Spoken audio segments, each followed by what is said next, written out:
Hello, hello, hello. Welcome to Our Life Beyond, the podcast where we explore how to navigate and hopefully thrive through some of life's biggest transitions. I'm your co-host, Scott Dibben, and I've teamed up with my great friend and mentor, Connie King, to share some stories, strategies, and insights that helped us adapt to the ever-changing seasons of our life. Whether your life transition is divorce, death of a loved one, switching careers, moving to a new city, or just trying to figure out what the hell is next, we're with you every step of the way. But always remember, we're not therapists, just fellow travelers with a knack for finding humor in the chaos, and maybe some untraditional method of overcoming what life dishes out to us. Hopefully, you'll have fun embarking on this journey. So now, let's get started. I want to give a special thank you to Habit Coffee for sponsoring us. So if you're local to Springfield, you're probably aware of the miserable construction at Highway 60 and Farm Road 125 heading into Rogersville. Yeah, right in the midst of all that progress is the Habit Coffee Company, a fantastic local, vagina-owned business. They're more than just a coffee shop. They serve delicious, scratch-made breakfast and lunch options. They have a state and county-inspected kitchen, and they love catering events. While it might take a bit of extra effort to reach them right now, they're excited about the upcoming expansion when the highway reopens this fall. Support the Habit Coffee Company and enjoy their incredible offerings today. Thank you so much, Habit Coffee. Well, hello, Connie. Hello, Scott. How are you? I'm doing well. How are you? I am good. I'm excited about our guest today. So am I. Good. Well, let me tell you a little bit about him. Our guest is Chet. He's a great friend of both of ours. He's a remarkable guy that's faced unimaginable loss. He lost his twin brother recently, and he's here to share his personal journey of coping with such a profound loss and the way he's found to honor and remember Chuck. And we will also talk about the emotions and adjustments that come with losing someone that's such a big part of your life, especially a twin that wasn't just a sibling, but also a lifelong confidant and companion. He's also going to talk to us a little bit about keeping his brother's memory alive and the lessons that he's learned just along the way on this journey. So I feel like Chet's story is one of resilience, of love, and really the bond between siblings. And I'm so grateful to have him with us today to offer some insight and some inspiration to those who might be walking kind of a similar path. Without further ado, let's welcome Chet to the show. Yeah. Thank you for doing this, Chet. We really appreciate it. I think it's an important message. And honestly, we've heard a lot of good feedback from all of our episodes, and I think this one is going to impact a lot of people. I know it's going to. Hey, Chet. Hey, Connie. Hey, Scott. So let's start off, Chet.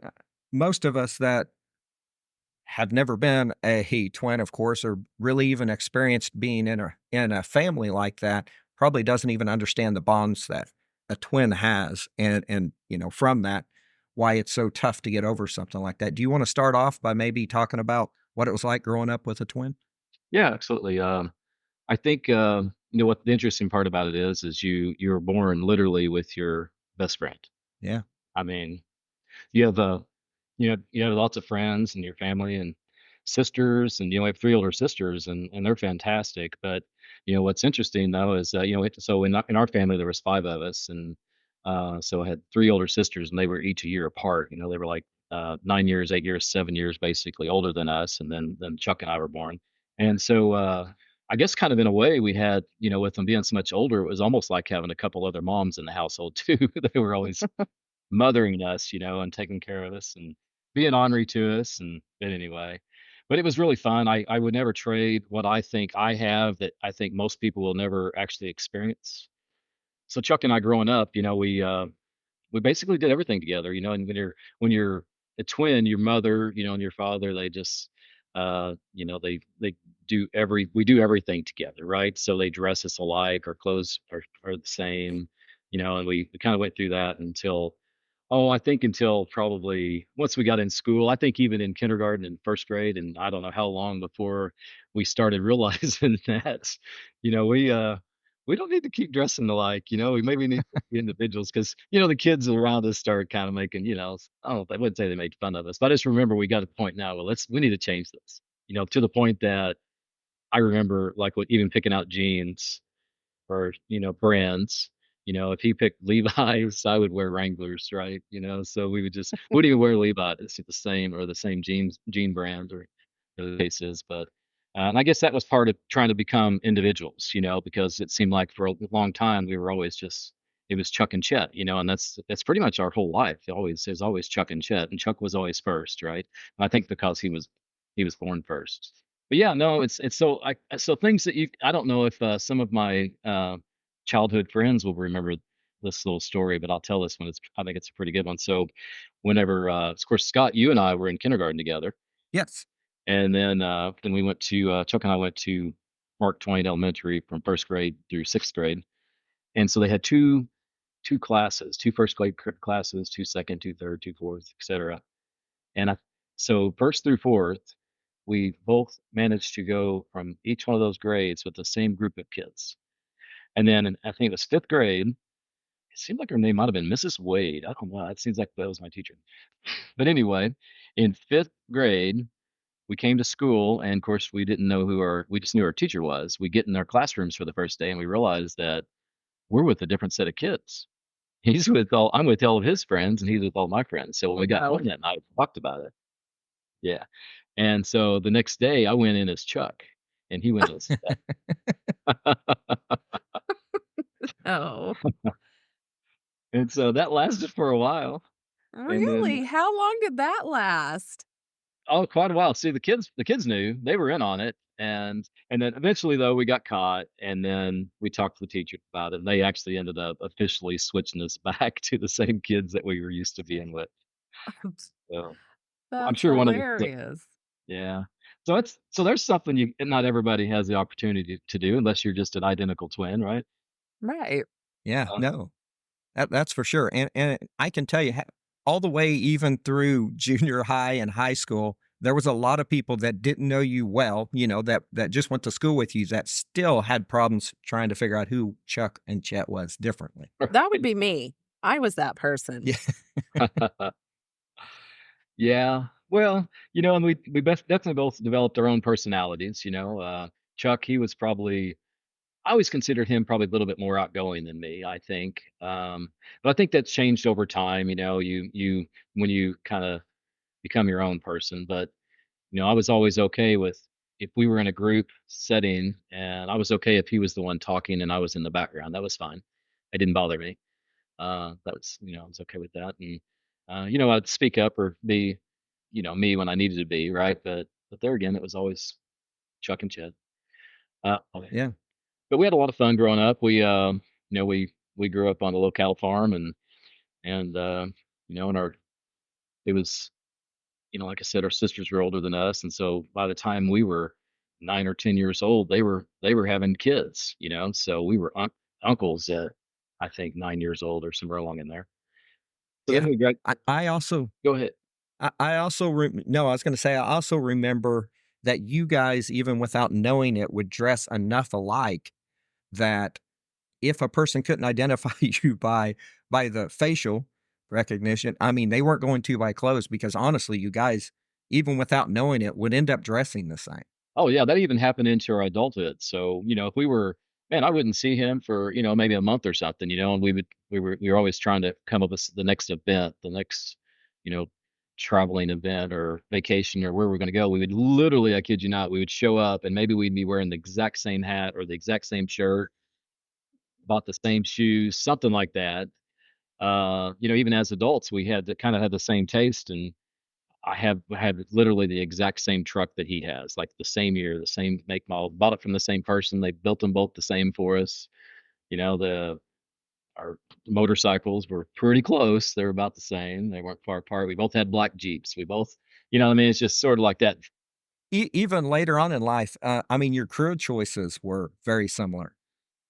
Yeah. So, when I was 16, I went to work for Ramey Supermarkets, which is now Price Cutter, and Chuck was in Lebanon. He was working for Walmart, and I actually tried to go to work for Walmart, but they wouldn't hire relatives back then, so I couldn't work there. So I went to work for Amy's. And then, so when we graduated high school, my dad, he took us to Springfield and found a house, and he put a down payment on the house, and he moved us as soon as we graduated high school. And in that summer, he moved us out and moved us into that house.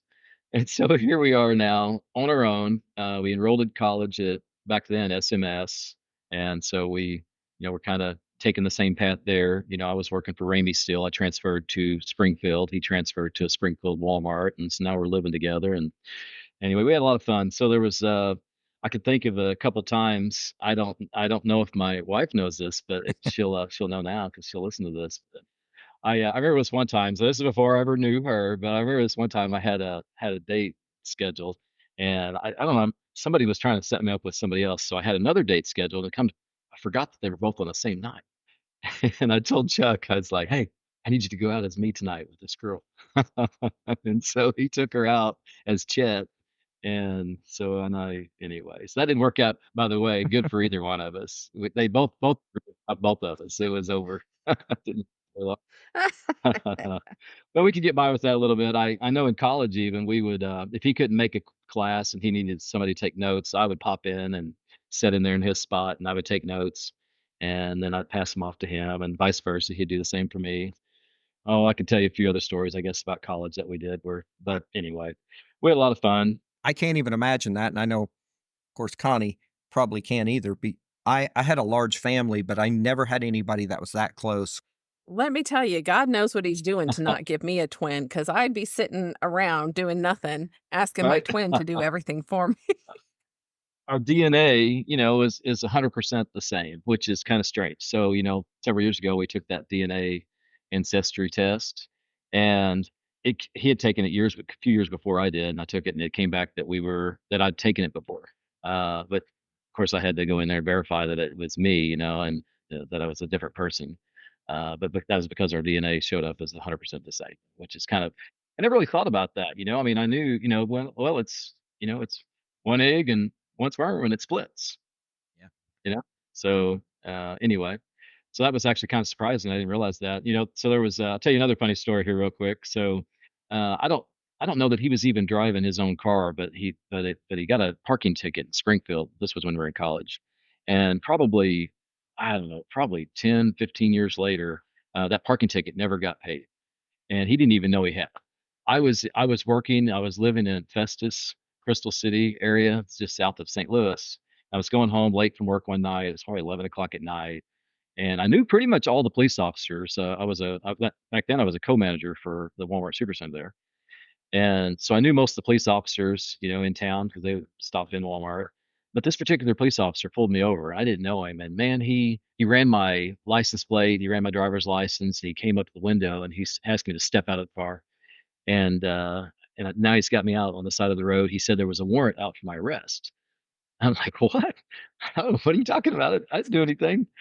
And so he called Springfield and contacted them to see if they would come and pick me up, and they wouldn't come and pick me up. So he ended up giving me a ticket and telling me that I need to call and find out what's going on with this warrant, get it taken care of. Well, the next day I called and tried to find out what was going on. Well, come to find out it wasn't even me, it was Chuck. See, our social security numbers are really, really close together. So our driver's license number, or excuse me, our uh, birth dates, of course, were the same, and our names are so close that they got us confused, and they thought the warrant was out for me, and come to find out it was Chuck. So anyway, I didn't get arrested, and I told Did him he ever about go it. pay Well, it? no, I didn't pay it. You know what? He didn't either. But at that time, he was living, I think, I feel like he was living in Kentucky or somewhere. Oh, no. Uh, Definitely Kentucky or Indiana. I kind of lost track. We moved around a lot. And so I remember though later he was the store manager in Neosho, Missouri, and he got pulled over and it caught up with him. That warrant ended up popping up, so he had to go take care of it. It was no big deal, he just had to go pay the fine and get it off there. But anyway, that drug around for probably 20 years. So, That's hilarious. So, as far as the job similarities, you said at some point up in Festus, you ended up as a co-manager at Walmart. And so is mhm. that where you guys kind of started doing the same thing? Because didn't he work for Walmart too? Oh yeah, no, we started years before that. So in '93, I went to work for Walmart. Well, I was working. Okay, here's what happened. He was in the assistant manager training program at Walmart. I was now a co-manager, soon to be store manager at Price Cutter. And he called me and said, "Hey, you need to go talk to my district manager. They're these super centers are starting to open up everywhere, and with your food background, you'd be great for this." So I went and interviewed with his district manager, and I remember he asked me the first question he asked me was, "How are you geographically?" I said, "I'll move anywhere you want me to go." I said, "All right."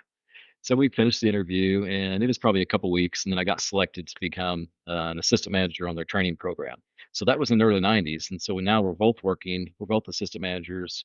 I go through the training program. He finished up the training program, and about the same time we wrapped up the training program, he went to West Helena, Arkansas, which was kind of a rough little town, and then I ended up down in Hammond, Louisiana. It was good, but we were doing the exact same thing. So he was a little bit ahead of me. He worked for Walmart a lot longer. So when he became co-manager, I was still assistant, and then I ended up becoming co-manager, and then he became store manager, and then behind him I became store manager, and then he moved on to market manager, which is what took him out to Oklahoma City. And of course, that's where he ended up finishing and living and raising his family, and his kids all started their lives there with their having kids themselves. So what did marriage look like then? I mean, I can't even imagine. I know, of course, you married Amy, and she knew you Mhm. as twins. Of course, both of you. Yep. But was was there ever any jealousy or any? I mean, what was the thought as far as marrying a twin? Yeah. So, okay, so there's never a difference for me, right? She knows, it's like they're not confusing us. They know us very Of well. course not. Yeah. Chuck's wife, Marianne, knows Chuck really well. And so, but as far as our relationship, we were so close that Amy often would kid around and say, if she was in the lake drowning and Chuck was there next to her, that I would save him instead of her, right? Because I said, no, I would save you both. But but yeah, she understood how close we are, and so and we were always gonna. So growing up, our kids growing up we literally did every vacation together. I mean, that was that we were always planning. What are we going to do? We would take the kids if we are going to Disney World. We went as a two families. We always two families going together. On these vacations, or Mexico, we'd all go together, or wherever we were traveling to. Um, we just always tried to figure out a way to do it together. And we often had talked about sort of having we don't really have regrets, right? I mean, we both had our paths and they worked out, I think, the way they're supposed to work out. But we always had this conversation of, man, what would have happened if we would have just stayed, closer together and refused to get on that path of moving from town to town and state to state. In Amy and I's first, I may have already said this, but in our first 20 years of marriage, we moved 14 times. Oh wow. And we would only be somewhere about a year and a half. Well, Chuck was pretty much doing the same thing, and there wasn't too often that we were even close together. But we somehow managed to try to stay close together. It might be that we would talk on the phone every single day, multiple times a day, usually on the way to work, usually at lunch. If I'd go lunch, and if he was at lunch, we'd catch each other, and then even on the drive home or later that night, we would talk on the phone. It was just we were just always connected. And it probably helped a lot, both of you in the same profession or career, because you could bounce ideas off each other, of course. It did. It really did. So I'll tell you something real quick. So one of my oldest sister, I remember her saying this to me one time that she's like, man, I really wish I had what you and Chuck had. Oh, really? And I never really thought about that. Yeah. But for us, it was normal. Yeah. That was our life. We did everything together. And that doesn't mean we didn't have friends around us, right, Scott? Because you were around us, Connie, Sure. you're around. I mean, our friends are around us, but as much as possible, we'd be there together. So if I had friends, what's interesting, if I had friends that were doing something together that I started, just like us riding Harleys together. I actually Chuck rode Chuck and his boys rode dirt bikes and motocross and stuff like that, and I really never got into that. The one time that I went on a motocross track with Chuck, I rode one of his bikes. I went down and I got ran over by a guy that was much better than me. So he's like, "You all right?" "Yeah, I'm fine." I jumped on the bike and I limped myself around to the trailer and got off, and that was the last time. One and over. Hmm. So I realized that wasn't for me. Uh, but then the whole Harley experience, I started having friends and people that I was riding with on the Harley. Then I ended up buying a different Harley, and I sold Chuck my Harley. And then so he started riding. Well, then now he's now part of my friend group, right? That and he's getting to know those friends, and so we just pull him in. And then same thing in Oklahoma City, where he was living. I become part of his friend group. And interesting enough, after his passing, I'm still, I'm doing stuff with some of his friends now that they weren't really even my friends until after he passed. Yeah. They've sort of Interesting. befriended me. Well, and I have 2 uncles, they were twins, and my grandma used to say, I didn't really have to worry about them because they entertained each other, like, all their lives they were together. I mean, as far as they might have been separate in, um, where they lived or whatever in their families, but it's true, there's just such a remarkable bond between twins, like you said, we have the same DNA. It's like just another me next to me. Yeah. Well, if you think about, even my kids. It was Chuck treated my kids like they were his own. Mhm. Oh, yeah. Literally, and in essence, um, you know, 50% of them are. Uh, Right. Oh, Yeah. interesting. so You don't think about that. You don't yeah, think about that, but that's true. If your kids would have done a DNA test, what would they have shown? Chuck would show as their dad just as equal as I would. Oh, Okay. Wow. wow. Yeah. Yeah. Interesting. So yeah, same for Chuck's kids. I love his kids like they're my own. Yeah. Not that I don't love my other nieces and nephews, I do, but we just, they were just together with us all the time. We did everything together. And so, I talked to Chuck's boys a lot and, and his daughters a little bit, not as much as daughters as boys, I think, but I'm there for them anytime they would need me, Yeah. want anything for sure. And they know that. So Yeah. I hope to stay that way, and I think it will. Yeah. Well, he raised great kids. I mean, I've been fortunate to be around them, and they've invited me to things, of course, and Yeah. that's awesome. So, can we talk about you and Chuck? I don't even know how to say it. You guys were so close. So close. Right. And in fact, let's talk about the day of his passing. I mean, you don't have to include anything you don't want to, Okay. but you guys were together that day even. Can you talk a little bit about that?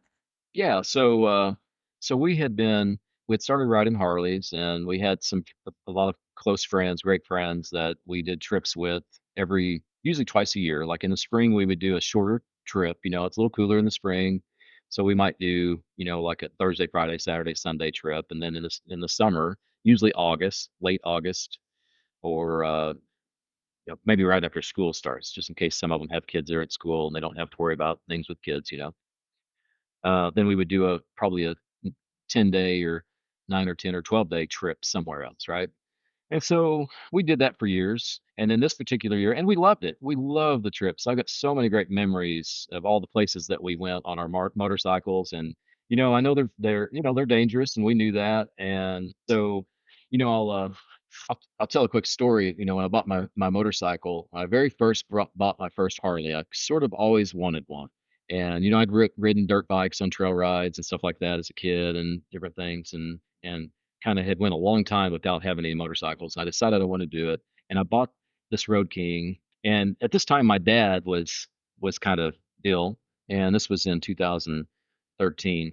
And my dad was had cancer, and he was not doing well. And anyway, I decided that after I got that Road King, I thought I'm going to write it down and show it to my dad. And I got down there and parked it right in the driveway, and we were sitting outside visiting, and then he didn't say anything about that motorcycle. I thought, holy cow, you're not going to say that about my motorcycle? And so, not a word. So finally, I'm getting ready to leave, and I said, hey, what do you think about my motorcycle? And he just sort of sat there for a second. He didn't say a whole lot. He looked over, kind of leaned his head over and cocked it sideways a little bit. He looked at me and he said, "What color flowers do you like?" Oh, no. And I thought, huh, okay. I didn't say anything. So, well, I got to go. And so that's in 2013. And so I got on my bike and I rode home. And so from that day forward, and this was early on, I'd just taken the motorcycle safety course. I'd learning how to ride a big bike, and they weigh 900 pounds, Scott, as you know. Yeah. And so there wasn't a day that I got on that bike that I didn't think about that comment. I never told anybody about that comment. I didn't tell my wife. I didn't tell Chuck. Really? No, that's the one thing I always kept to myself. Oh, wow. And and so I carried that in my mind every time I got on the bike. And so, I mean, I prayed every time I got on my bike too, but Yeah. keep us safe, keep the riders I'm with safe. And so, and I know I bounced back a little bit, but I just thought I would tell that story a little bit because that was pretty kind of a profound comment, to me in my life, and it stuck with me. Yeah. And I always just was sort of fearful of that, fearful of, man, something happens. And so then let me fast forward to the day, that Chuck was, we planned this ride, and Chuck had a friend that he rode with quite a bit, I think, in Oklahoma City, and he was been on another trip with us, at least one, if not two, and he was supposed to come with Chuck on this particular trip.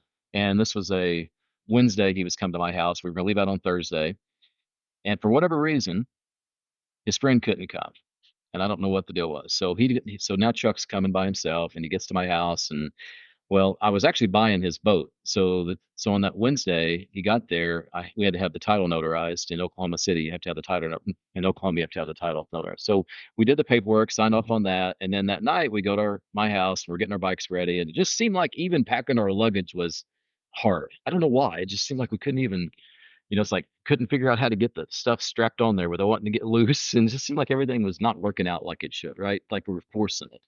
Chuck was also in the process of getting his CHFC. He was one exam away from getting his chartered financial consultant, which is, by the way, I didn't mention what that we changed careers, and when I changed careers, I went to work for State Farm and became a State Farm agent back in 2011, and then he actually ended up following suit, and he'd actually went through the internship and basically did the same thing. So he was a State Farm insurance agent, had an office also, but his was in Oklahoma City.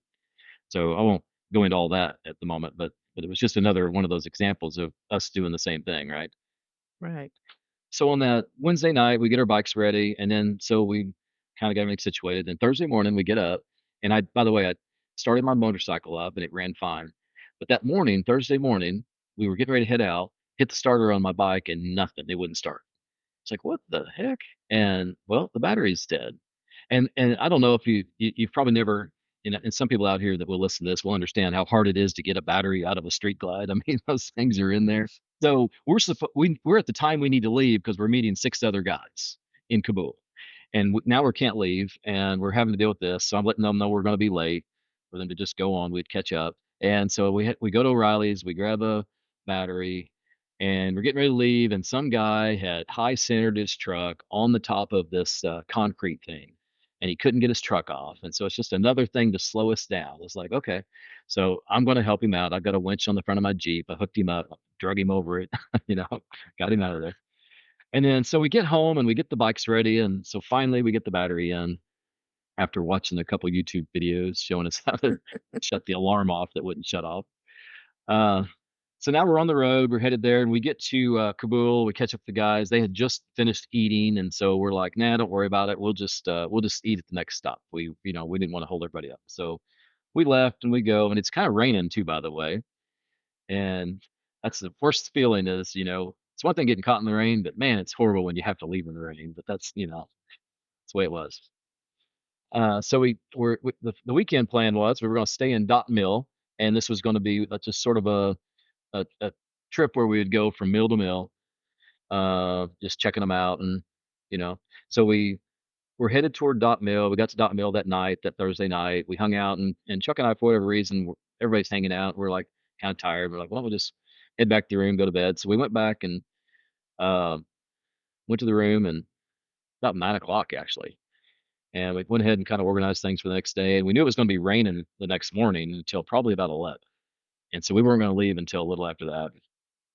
So we get in our we get to go to bed, and we get up the next morning, and everything finally clears out. So now we're going to drive to Gainesville. There was a little restaurant there that has pizza. We're going to all meet there and have pizza. So we all rode together, had pizza, and then while we were there, Chuck was a big, you know, concert guy, and I like concerts too. And he's on his phone. He's like, "Hey, there's an Aerosmith concert coming up. You want to go to Aerosmith?" And I'm like, "Heck yeah!"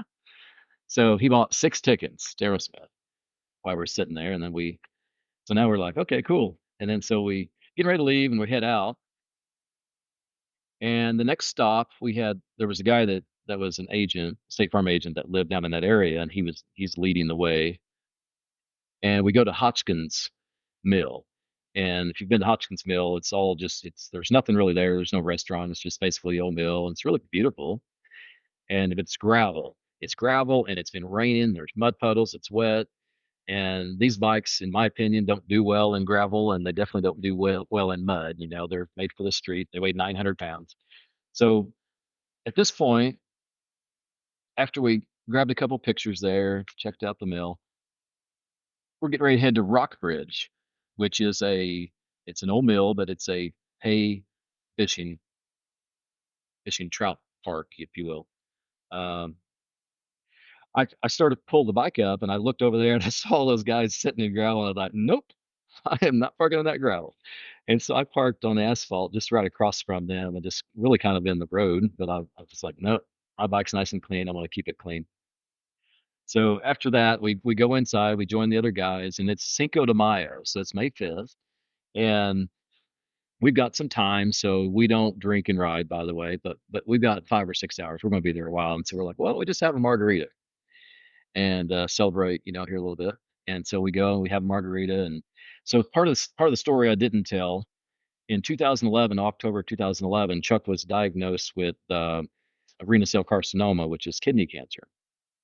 And so he goes through this all, he had an operation and he went to MD Anderson Cancer Center in Houston, Texas, and he had an operation, had his right kidney taken out, the tumor taken out, and a whole bunch of lymph nodes, things like that. And so literally, so for probably what it's been like 12 years at this point, roughly, and that he every 6 months still getting checked, and it's just they never really release him, because they're still watching, and he's got these nodules on his lungs that they're always watching. And so I guess part of me had already kind of grieved. I mean, back when that happened, I mean, I was grieving then, I was like feeling like, oh my gosh, I can lose my brother. This is horrible, right? And it's just, that pain.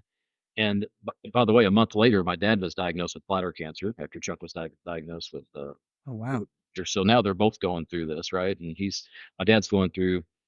I won't go through all the treatments and what all they went through. My dad ended up passing away from it a couple years later. So now after telling that part of the story, everything he went through with that. Now fast forward back to that day. We're sitting there having margaritas, and it's just Chuck and I. The other guys are wherever they're at, looking at people fishing or whatever they're doing, having a drink, I guess. And I looked at Chuck and I just almost cried. My heart was just welled up. And so I looked at him and I said to myself, and it wasn't audible, it was just to myself. I said, "Thank you, God, Yeah. for these last 12 years that I've had with him." And it was just like I said, it was just so heartfelt. It was just a God moment, and I just felt it. And it was like, you know, anyway, so we finished up, and I didn't say anything. And I was just really appreciative, that the cancer didn't take Yeah. him. He didn't have to suffer. Anyway, so now we go inside and finish up, hanging out with the guys till it's time for dinner. It's getting late. Like, we need to get going and get and eat. So there's a restaurant there. And so we go in the restaurant.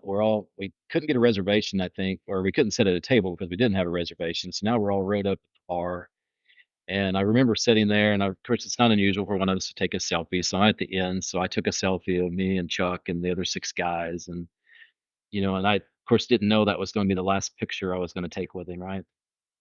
But so we finished eating, and Chuck, in his fashion, he never met a stranger, and so we're all checked out, paid, headed out, and Chucky's the last one to check out, and and he's making another friend, talking to somebody. Uh, and so so he's a little bit late getting out there. We're all already sitting on our motorcycles, and I'm, of course, remember, I'm off to the side, right? I'm not even lined up. Normally, I would be beside Chuck, and we'd be pulling out together.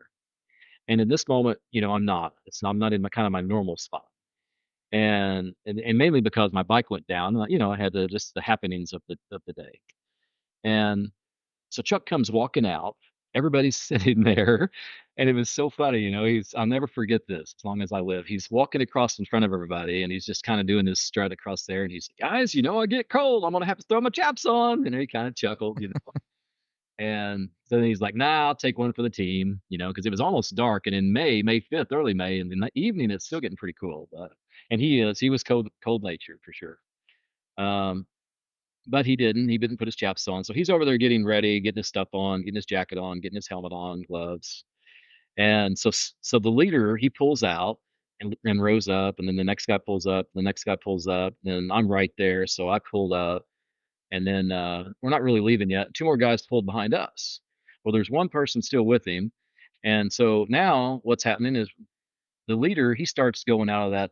It's just a little road that goes along the river. If you've been to Bennett Springs or been to a trout park or a little river like that, you'll know how just the little windy road that runs along the river. So basically that's what that is if you've never been there. So now we're at the road ready to leave. And of course, for me, it's like, why are we leaving? Everybody's not ready. That's what's going on in my mind. I feel this little heart tug on my chest, this just really heavy. And I'm thinking, hang on, this isn't right. We shouldn't be leaving. Well, we're actually at the road, and I'm thinking, okay, I'm looking over my shoulder. Where are the other two guys? They're not there. And I hear somebody honk a horn, and I'm thinking, who's honking their horn? I look back, and there's nobody behind us except for the other two motorcycles. Well, then the leader, I guess he thought everybody was there. I'm not sure. But he pulls out and he's going down the road. And as we're going down the road, I have the heaviest heart ache that I've ever had in my life. It just doesn't feel right. And so I'm thinking, hang on a minute, where are they at? They're not here. Really, what I was thinking then was more of, hey, they're going to turn the wrong way, right? They're not going to know which way to go because we don't know that part of the country. Well, I remember standing up, driving my motorcycle, which is dangerous, by the way. I'm standing up with my head turned, looking back, so I could see as far back as I could to see if they were behind us, and they weren't. So I sit down and I slam on the brakes and I stop the bike in the middle of the road and threw it in neutral so I could get my hand free. And I got my phone and I texted Chuck and said, "Hey, we're stopped and waiting." Well, there was no reply, and I thought, huh. So then one of the guys, he circles back, and I think, okay, he's going to go find them. Well, then he called one of the other guys behind me, and and the guy behind me yelled at me, and he said, "Hey, Chuck's been in a really bad accident. We got to get back." And I remember shouting out to the top of my lungs, "That's why we wait on each other." Because when you're riding motorcycles, you wait on everybody. You leave together. That way, one person doesn't have to feel rushed. And I mean, I'm just being truthful about what happened. I mean, this is just Yeah. the feeling of what I had, and I just remember shouting that out really loud. And we get back and we pull into the park, and all I see is, I don't know how it happened so fast. I believe there's already a fire truck there, and or like just a small one, not like a full blown fire truck, like a fire. And then there's two people with him, one on each side of him, doing CPR. And I'm thinking, oh my, what is going on here? So I throw my bike stand down, like my jiffy stand down on my bike, and I run up there, and he's laying there on his back, dead. And I'll be honest, I'm just in total disbelief. I can't even imagine what's going on. To the left of his hand, I see his helmet. His helmet is off. I could see that it was not taken completely off. It was just pulled loose. Like the strap that in the D ring wasn't like undone. It was just pulled loose enough to take it off his head. So I think that maybe somebody took it off of him. I later found out that nobody took it off of him. When they got there, they don't know how his helmet came off. And it was a three-piece helmet, and it was in all three pieces were broke apart. It was so. Um, but visually looking at him, I'm like, I don't. He does. His hands aren't scuffed up. His knuckles aren't scratched. His bike looks terrible because he had just been rolled. And so you know, so at this point, we're in the middle of nowhere. It's too foggy in Springfield for an aerovac helicopter to come out. They won't lift off. So you can't get if the airback had got there, they could have been in there probably 15 minutes. Uh, we the For whatever reason, the fire department has no supplies. The nurse and the so it was a nurse, by the way, that was in the restaurant, and there was a veterinarian, and so we're talking about the doctor, and we're talking about doctor veterinary medicine, but she knows how to do CPR, right? And then we've got a nurse that works that knows how to do it as well. And so we're in pretty good hands, I feel, and they're doing CPR, and at this point I'm laying there with him, and all I could do was pray. And so I'm doing that, and I look up at those two people, and I said, "Don't you quit." Oh, she looked at she did. Anyway, she looked at me and she said, "I won't. We won't quit." But anyway, I learned later that they needed a syringe to clear his airway, and a large syringe, and they didn't have it. And so some of the supplies they didn't have the device where you do the heart AED, or I don't know if I have the correct name for that, but anyway, for whatever reason, this little fire department didn't have that. They didn't have any of this stuff that they needed, and it was 45 minutes that they did CPR before the ambulance could get there because it had to come from West Plains. And finally, when the ambulance got there, they had, of course, obviously they have everything they need, and they take over and they're doing CPR. And I remember watching the graph that shows its heartbeat, and all of a sudden there it was, beating 80, 90 heartbeats, kind of bouncing back and forth. I think I saw it hit 70 something.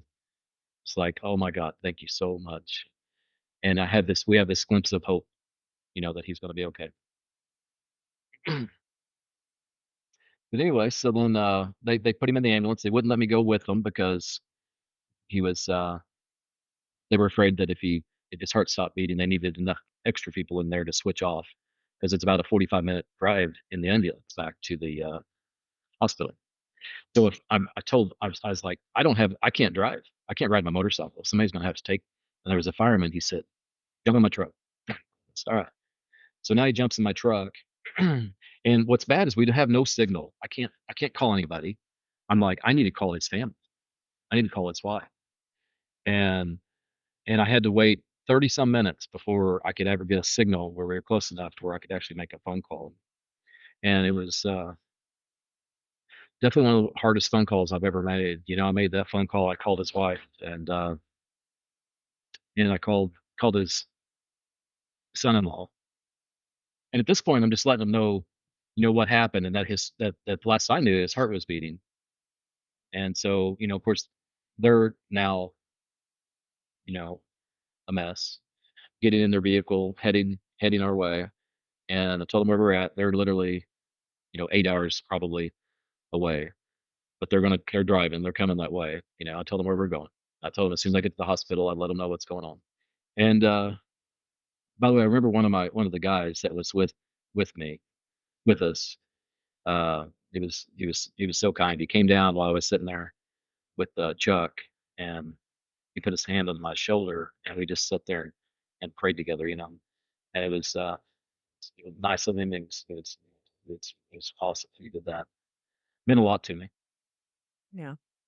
So now we're headed to the hospital, and we get there, and I'm now checking him in. Of course, I know everything. I mean, I've got his social security memorized. I know everything about him, right? Of course. And so before I could even get the paperwork finished, he was already there. The ambulance beat us there, and before I could get the paperwork finished, the nurse came out, said the doctor was needing to see me. And of course, my gut feeling, I already knew. I knew what he was going to say, and he called me back.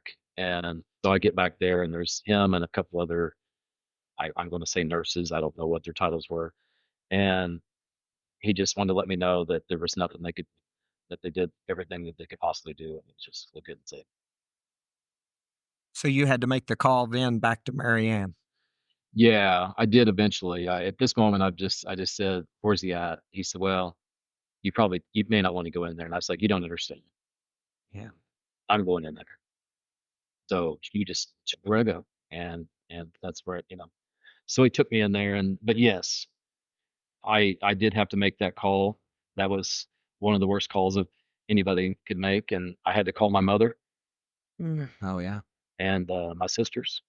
And so anyway, and I know I'm not the only one to ever go through that, but it's the first time I've ever gone through anything like this. And so yeah, it was definitely difficult and hard. It's the hardest thing I've ever been through. So anyway, um, so that's what happened. And it just he what I found out later is when he left, he literally only rode 945 feet. There's a long skid mark. I guess he just was trying to catch up. The rest of the riders had already gone and he was left by himself. And so when he missed, so he just I guess he just went out too fast. I don't really know exactly what happened. Um, because we were all in front of him. Yeah. And so but he rolled the bike and that happened. So anyway, so that was the deal. So, Chet, when you look back, some of the things that had happened before, like you just looking at Chuck and being like, I'm so grateful that we've had the last 12 years, or just having the gut feeling, do you think those were God moments? That's the only way I know how to put it. Do you think those were moments that you were blessed with to have memory of Chuck? Or have you always had that kind of thing with him where, just on a daily basis, you might be like, "Oh, man, he's the greatest thing, he's my brother." Yeah. Well, you know, that particular moment, I would definitely call that, like the God moment. I don't know how else to describe it. It was just Right. it's overwhelming feeling that came over me. I mean, but I always felt that. Uh, Yeah, I always felt that for him. I mean, yeah, I mean, there was, it's, the only way to describe it is probably like have the same feeling you have your kids. It's just a total unconditional love. You love them from the moment of birth, right, and before birth, and so it's just like that. Got it, I understand. So, after you were told he had passed and you had made the phone calls and the funeral had happened and was over and, what happened in your life? Like, how did you start dealing with this? What were the adjustments you had to make? What were the hardest adjustments? Talk a little bit Yeah. about that. Yeah. So I guess at the very beginning, I was a State Farm agent. He was a State Farm agent. So now we've got the matter of his wife, kids need help, figuring out how to close out his office, and it's got to transition to somebody else. And so I guess to start off with, I just stayed super busy, right? I mean, I was just like, okay, well, I went to Oklahoma City and I'm going to work in his office and help out wherever I can and help, not really close it down, but transition it to another agent. And so I just was committed to that. And of course, we had to move. It was pretty emotional because we had to move his stuff out. We're moving his stuff out of his office, his personal stuff, right? We're going through his drawers, we're going through all of his stuff, and uh, but we just put our game face on, me and mainly one of his sons, his oldest son. He was there pretty much, he and I together, and then the others were there a little bit, but not as much. Me and his oldest son just sort of handled everything. Well, his oldest son also worked in his office Okay. quite a lot, quite a lot. So he knew what to do. And so anyway, we closed all that down. And like I said, so we just stayed busy getting him wrapped up, and I was, just trying to do the best I could to make sure that they have whatever they need from me until they don't need it anymore. You know what I'm saying? Yes. And so I think that was just what I had to do. And from there, I just emotionally, I couldn't sleep. I mean, if I'm being truthful, I was just sort of, I'd wake up, I might sleep a little bit, and I'd wake up, and he's just constantly on my mind. And you start going through the grieving process, and what I've learned through the process is the grieving process is not the same I for everybody. I mean, I joined some network groups, like there's a Facebook page that's called Twinless Twins. So if there's any twins out there that will hear this, I mean, it's a great group to get on. Everybody on there's thousands of them that have lost their twin, and you can be completely candid. You can tell your story. They can all relate to it. So that was pretty good, especially at first, because I could, kind of talk back and forth with some of those folks, and so that was good. And then, for me, I probably wasn't eating right. I lost quite a bit of weight, but so I ended up joining my wife and kids both encouraged me to join a, like, not therapy, but like a counselor type. group counseling, for grieving people that have lost somebody, so join a group. And so I did that for a while. And I'll be honest, the first night I was there, I was pretty much in the conclusion that I wasn't coming back. I and then so like, I don't know if this is for me. And then I was like, okay, well, Yeah. I'm I've been around long enough and I'm wise enough to know that you got to try something long enough to know if it's going to work or not. So I went back, and the following, it was every 2 weeks. And so I went back, and the next 2 weeks, the next time, it was okay. This isn't bad. This is better. And then the more you do it, the more you start. They listen to your story, and you get a chance to tell. And they have different exercise stuff. So I guess what I would say with that is I stuck with that, and and I think it did help me. Um, it doesn't make the pain go away. I heard this video. Uh, Billy Bob Thornton lost his brother, and I ran across this video of him speaking about that, and it really related and resonated with me. He said, I'm at any given moment, I'm 50% sad and 50% happy. He said, if I have to live, the rest of my life that way, it's okay. Mm. And I just and that little clip's out there if you YouTube it and find it. And it's, of course, that's not exactly word for word how I said it, but you can watch that. But so now I just I look for moments.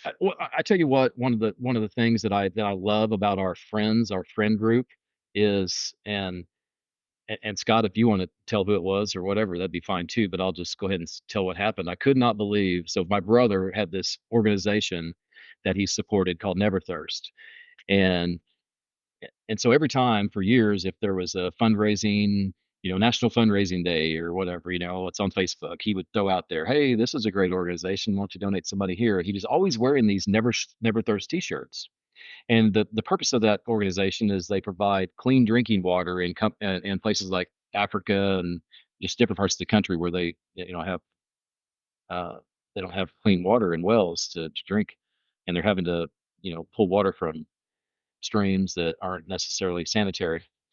And so he believed in that, and it's a Christian based organization.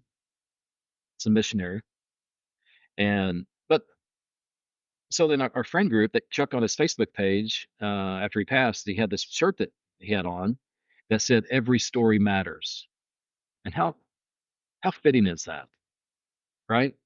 Every story does matter, and Yeah. so the friend group reaches out to Never Thirst, and they had retired that shirt. They didn't make it anymore, and they asked them if they would bring it back out, and I'll put on the sleeve in honor of Chuck Cornelson, so people could buy that shirt. And it had Chuck's actual signature on it. And he had this little smiley face he would always do at the end of his signature, and that was on the sleeve of that shirt. And it sold enough shirts and raised enough money that it built a well in Cambodia in his honor. Mm. And so that's the type of legacy that you want to leave. And Right. his I'll tell you another quick story here about Chuck and things that happened that. So when I left, I mentioned that I lived in Festus earlier. So when I was leaving Festus to go to Kentucky in 1999, there was a pastor that lived right next door to me, and he was in the yard. I went outside, and I just let him know I was leaving, and he reaches in his pocket and he gave me this little cross, this little pocket cross that you carry in your pocket. I put that in my pocket, and I carried that for probably 20 years, and I lost that cross after about 20 years after carrying it. It's like, oh man, I mean, it's just a good reminder of who I am and what I try to live for and live by. And so I didn't tell anybody I lost the cross. I kid you not. It was probably a couple months later. Chuck, in the mail, I received this little envelope, and I opened it up, and it had a cross, pocket cross. I took a picture of it and I texted it to him and I said, "Hey, did I tell you about the cross that I carry that I lost?" And he's like, "Nope." I said, "Well, wow, thank you." And I couldn't believe it, And so it's like, why did he buy me that cross? And I loved it, so I stuck it back in my pocket, and I still carry it today. And so it was so at his funeral, I was telling the story. I was telling the story that I just told, and my mother is sitting there, and my three sisters, and after I got done telling the story, each one of them reached in their purses and they pulled out their cross, and none of us knew that he had Really? given us one, each one of us. And apparently he'd given several of them. And then the preacher at his funeral, that was one of the things he said. It was kind of funny. He's like, one of the things that I've heard about, he talked about the cross. He said, one thing I'm aggravated about Chuck is he never gave me a cross. Oh, funny. But anyway, so how am I doing today? So I think about him every day. I think that I'll do my best to. So I find myself doing things that he loved. I think he had a passion for. He was gonna start flying airplanes, and there was a friend of his that was that was a pilot, and he would go up with him. And he'd got his medical and his medical they call it third class, and he had gotten that and was getting ready to start the process trying to become a private pilot. And I thought, I've always kind of wanted to do that too. And Chuck and I talked about it. And so this last year, I thought, you know what, I'm doing it. What the heck? So, and Scott, you buddy, Yeah. he's right there with me, man. You're doing it with me and getting your pilot's license. I mentioned to Scott that I was thinking about doing it, and uh and Scott was already thinking about doing it. That's something we're gonna, hopefully we finish that out, but we're getting there, and it's been a lot of fun. And so I just feel like sometimes I get in that plane, I sort of feel like I'm soaring and doing it for him a little bit, but that's something we wanted to do. But yeah, just things like that. Well, I can tell Oh, you, just from the outside, of course, and I was closer to you, Chad, than I was Chuck, of course, because he was in Oklahoma City. But all the things that you did after, at the funeral, for the funeral, I mean, the help that you gave Marianne and the family, I, I know they appreciated it, but Chuck would have wanted that from nobody but you. So kudos to you for being able to do that. And you had a support family back here with Amy and the kids that, allowed you to do that, of course.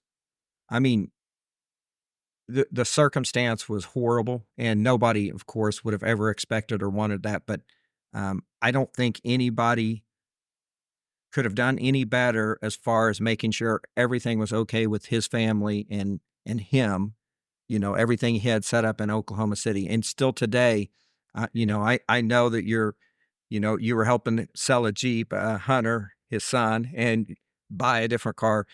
It's just so cool to see that you've stayed involved and, you are really helping Chuck live on through all of the stuff you're doing with the family. So I hope you know that. Yeah, absolutely.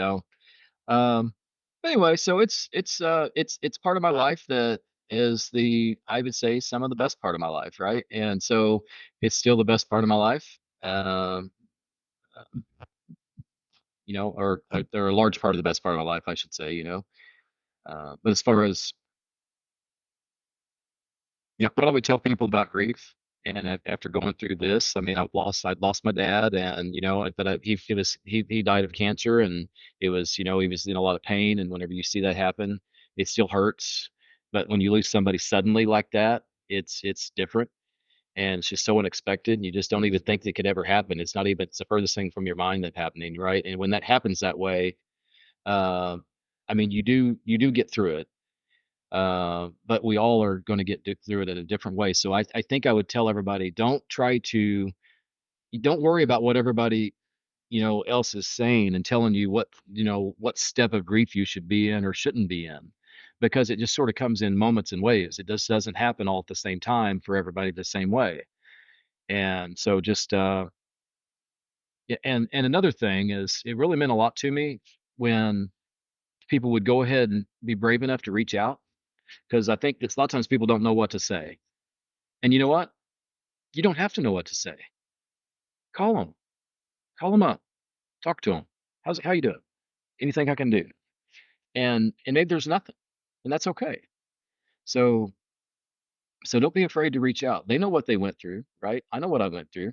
But here's another thing, though. What For me, I was getting pretty self-absorbed in my own grief, right? To the point that, uh, I had somebody say, "Hey, I lost him too." So I guess keep that in mind as well, as you're going through it, because it kind of that was an eye opener to me. I won't say who it was, but that was an eye opener to me, because it was like, you know what? you're right. I'm not the only one that lost him. And it sort of feels like it when you're in that world, because I was probably the one that knew him the best. I know him the best, I would think, from birth, right? And we just sort of did life together. So, but at the same time, there are a lot of other people around you that are going through it as well. Yeah. So take the time to, let them know that you care about them and they're where they're at in their level of their process of losing whoever it was to them, their dad, their uncle, for my mother, their son, you Yeah. know. Right. Anyway, Well, I appreciate the story. Connie, you've got any last things to ask? I I think the only thing I can add is, I don't think I can add anything actually. Chet, you and I have talked about grief a little bit. The part that is so beautiful in this story is the magical bond you guys have. I'm not even gonna say had. I'm sorry. I think it's just still there, and I appreciate you sharing that because it's so much clearer to me, and I've been a part of this journey with you. But to see just how magical and what a blessing it is to have a brother like that is really, really beautiful, and I'm so happy that you shared this story with us. Thank you so much. Yeah. I appreciate it. yeah, absolutely. Okay, thank you so much for listening to this episode of Our Life Beyond. We really hope that you found our discussion insightful and inspiring, or at least brought a smile to your day. If you did enjoy this episode, please consider subscribing to the podcast on your favorite platform and leave us a review.